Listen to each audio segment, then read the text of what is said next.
কাটানটা বেঁধে দিচ্ছি আমি। এই যে আমার জলটা বেরোবে না।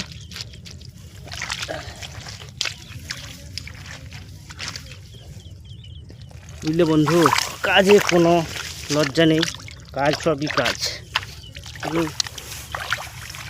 কাজ মিস্ত্রি করি খাও, আর চাষ করি খাও, আর কলম ঘুরি খাও, কাজই হচ্ছে কাজ।